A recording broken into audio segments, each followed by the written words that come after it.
Hi, this is Kevin Trainer, and welcome to part two of my lecture on chapter six of the Murach third edition MySQL book.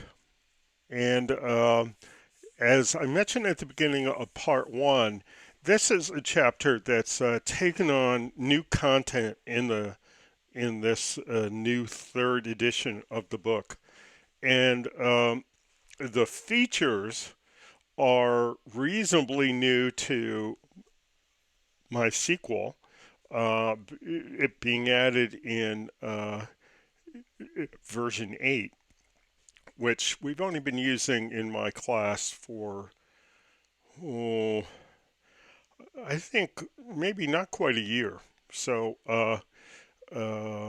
maybe 2 semesters, something like that, maybe the spring and the summer. Okay. And of course, it's new to the book as well. And so I wanted to make sure that this new material got kind of special attention. And so we put it into part two. As promised, the first feature that we introduce um, helps us solve the problem that we just saw. So what was the one we just saw? Well, let's go back to slide 20. Okay, and we saw that when we're doing these roll-ups, okay, using the original set of features before version 8, that the summary rows are to be recognized by these nulls that they have. So we see that the summary roles for each state have a null in city, and then the summary row for the grand total has a null both in state and city. And whereas you can learn that pretty well, it's not as user-friendly as it might be. So the feature we're going to investigate next allows us to put some text where those nulls would be. That's all it really does. It looks fancier than that, but that's all it's really doing. Okay? And we do it with this thing called the grouping function. And so the syntax for the grouping function is we say grouping expression. Okay? And I'm sorry, I didn't mean to do that. So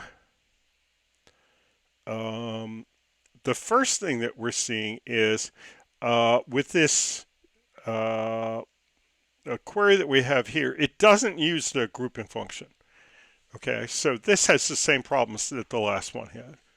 Okay, so we're saying with rollup, and we're getting the rollup on the invoice date and the payment date. Okay, so when we're seeing the total for a payment date, while we have a null in a payment date, and we've got a bunch of those. And then when we're seeing the total for the invoice date, we're seeing, I'm sorry, let me back up. Okay. When we're seeing just the total for the invoice date, then under payment date, it says null.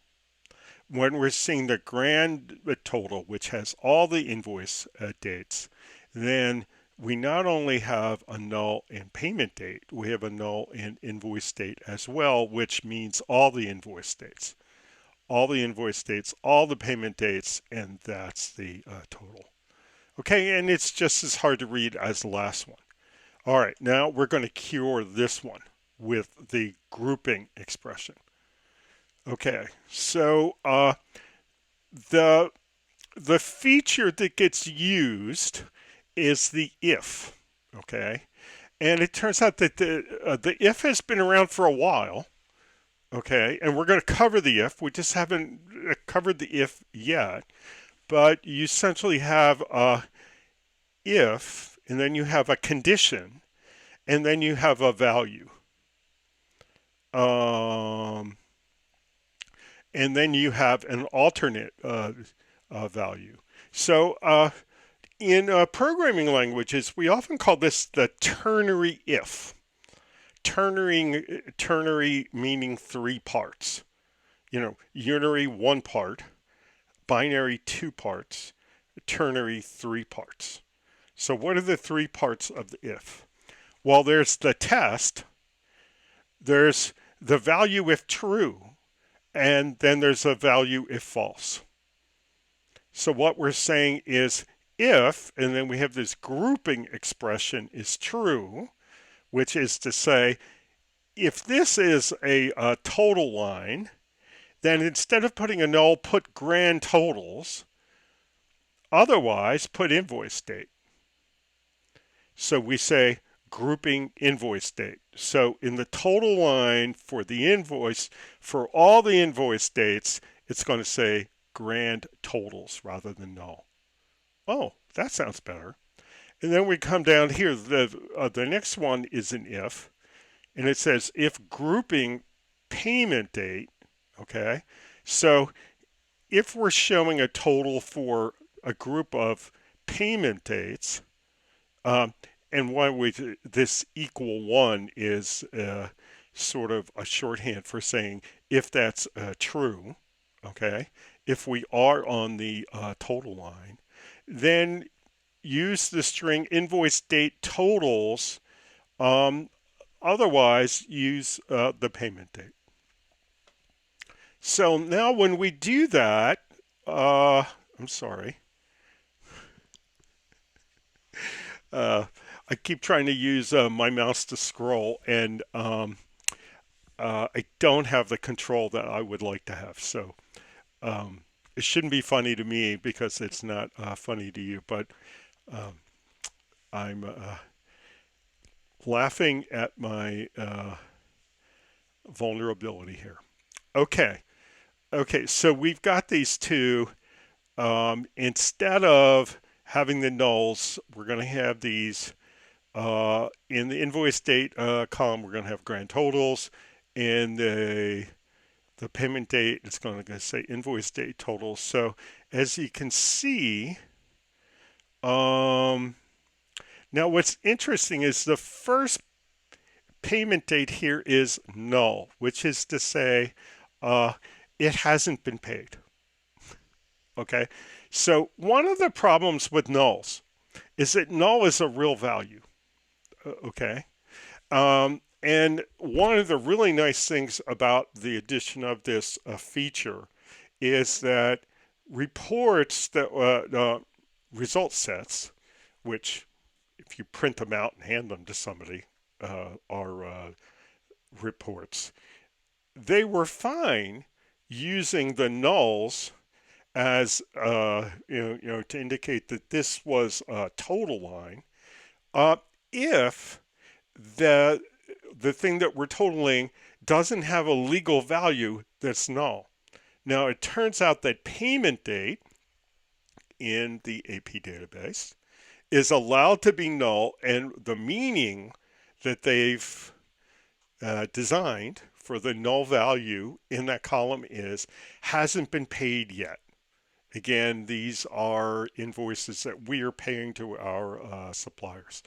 So here, when you look at the payment date column, you can see that we have invoices that haven't been paid. There are three of them: null, null, and null. That's not a total line. That's a real null. Okay. Whereas down here, you can see, one, two, three, four lines down. The invoice date totals for 2018-07-24 is, I guess that's 27,777, something like that. Okay, so this is a total. So what's nice about this version, and when you really learn this feature, you won't want to see the nulls in the roll-ups anymore, is that The only time you're going to get a null is when you have a proper null. Okay? Nulls are a slippery slope. They get used when people can think of no other value to put in. And so they become kind of a dumping ground for things we're not sure about or we don't know about. Or we don't have a title for, or whatever. So this feature in providing a title to put into those fields, we get to the point where the application meaning for null for payment date that comes back and it's really meaningful. So I think that's really great. I love that. Great new feature. Um, okay. Now, uh, something that they're going to show us is, hey, what if you only wanted to see the summary rows? Well, you could use this same feature in your having clause. Okay. You could say having grouping invoice date equal 1. Okay. That means this is a row. This is this is the grand total row, or grouping payment date equal 1. This means this is one of um, this is one of the totals for all the rows for the same invoice date. Uh, so if it doesn't, if it's not one of these two um, total rows, then it doesn't pass the having test. So what do we print? Just the total rows. Now, one of the things that is interesting to see here is that in the grand total rows, we get both, um, it says grand totals, and it also says invoice date totals. Okay. Um, Certainly better than null. Okay. Pretty neat. So we can even create a we can have the two versions here is here we have a total summary report, and the other one was a summary report where we had the detail lines. Okay, great new feature. Okay, over clause. The over clause in it. What I just want to point out that these features that we're learning here are kind of report writer features. Okay. So, um, what we're really doing here is that we're really saying, okay, we want to format a report. We want to format a result set that's just the report we want to give to the users. Okay. Now, here's the use case that we're getting to with the over clause. What if we wanted on each of the lines, we wanted to print comparison values that were calculated over more than that line? Okay, we wanted to compare it to, say, the total for the whole group or for the mega group, right? Okay, and that's what we're doing here. So for instance, we say we want to select vendor ID, invoice date, invoice total, sum invoice total over, and we don't put anything there, okay, as total invoices. So that means I want the sum of all the rows, the invoice total in all the rows. Why? Well, we say over and we don't say what partition it's part of. And then we say on the second one over partition by vendor ID. So when we look at this, here's what we're going to see. The first line for vendor ID 72, we have the invoice total. Then we have the total invoices. Notice how that's the same value all the way down. Well, that's because it's the total of all of the invoices that are in this result set. And why is that? Well, because we use over without any expression inside it. Okay, what about vendor total? Well, it's the total of the invoices here for that vendor. Okay, so the first one for vendor is 72. There's only a single invoice. It's 21,842. So the vendor total is 21,842. Um, the second one only has one invoice. The third one only has invoices. But then we have 110, okay, uh, which a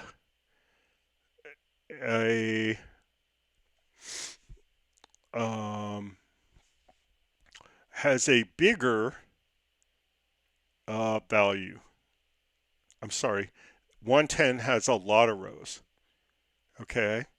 And so we're seeing the invoice total over the petition by vendor ID.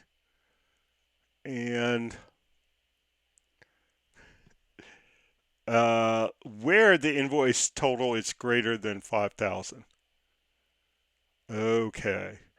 So what's interesting here is the following thing.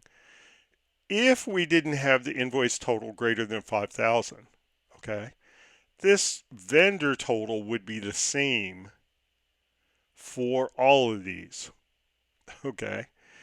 Because of this where clause, okay, um, the invoices that are going to qualify for summarization at that line are going to be different, okay? So these are going to have different values.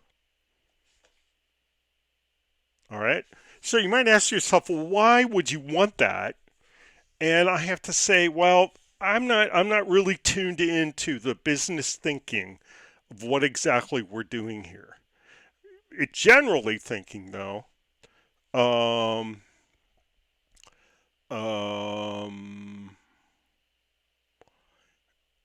generally thinking if we were not doing this invoice total greater than 5,000, what you really want to do is you want to see the invoice and you say, well, how does that value compare to other reasonable values that we might want to compare it to? Okay. And to get those values, we need to add values on more than just our row. We need to add the values in a number of rows, like all the rows in our group. Okay. Um, Now we have something called frames. And frames are pretty cool. Okay. Again, this is another kind of a report writing feature. Okay. Um, and here's how this goes. What if you wanted either a running total or some kind of a running average? Okay. Okay. Well, here's what you could do. You could say sum over a partition by, and then you could say rows between, and then, well, then you have to say which of the rows you want to use. Okay. And unbounded, preceding, and current row, this will summarize the rows in your current group. Okay. Um, uh, the rows in your current group and end with your current row. Okay. So this gives you, in this case, kind of a cumulative total so far. Okay. And again, total invoices. Where's total invoices? Total invoices as total invoices. So we're doing the sum as total invoices right there. Now, the next one. So this was cumulative total on slide number 27. On slide number 28, now we're creating what it would like to call is peer groups. Um, so we want the range between unbounded, preceding, and current row. So unbounded preceding means all the rows that fit into your group, and the current ending with the current row. So again, that's cumulative. Moving averages. Okay. How do we do that? Well, we can say range between one preceding and one following. Okay, so it is going to average over, in this case, 3 rows. Okay, it's going to average the preceding, this one, and then the one after. So that's going to give you a rolling average. Pretty cool, huh? Naming a window. Okay, so here's another feature that gives you some more functionality of this in this vein. Okay. Um, so here's a select statement with 4 functions that use the same window. Okay. Because we're not naming the window. Okay. So this is all the same window. So in this case, we're doing the over partitions. Okay, so this is the base case. Okay, now the next case. Okay, we can name the window. Okay, well, how do we name it? Well, we named it right down here. Window, vendor window, as partition by vendor ID. Okay, so the other one was just the default. The second one here, we're naming the window, and we're saying that the window is partitioned by vendor ID. And then the last one, do we have a last one? That may be it. No, here's the last one. Here's a select statement that adds to the specification for a named window. Because we can add in order by. So now we've got these order bys. Okay. Now I have to confess, uh, since I haven't been using these frequently, I'm finding it hard to really narrow in on the use case of the questions that we're trying to answer with these. I mean, certainly, I kind of understand what we might want to do with a rolling average, and certainly I understand what we might want to do with a cumulative total and those things. But I think as time goes on within the course, what I hope to be able to do is to relate this to things in my own work that that answer business questions or research questions that I've thought up myself instead of being toy examples from the book. So I look forward to be able to add those in a future version of the lecture. And I look forward to a discussion uh, when we to get together online of what your ideas of the use cases are for this kind of part 2 group of features. These features have been in other versions, other implementations of SQL. Um, I know that a lot of these features are in Microsoft's SQL Server, and some of these features are in Oracle. So these are not features that the MySQL people dreamed up. They're features that other people dreamed up that they have implemented as well. So looking forward to hearing from people in the class who might be working with those products who've been using this in their daily work. So that's what I hope to get out of the discussion of this part two. So I'm going to say bye until next time. Bye bye.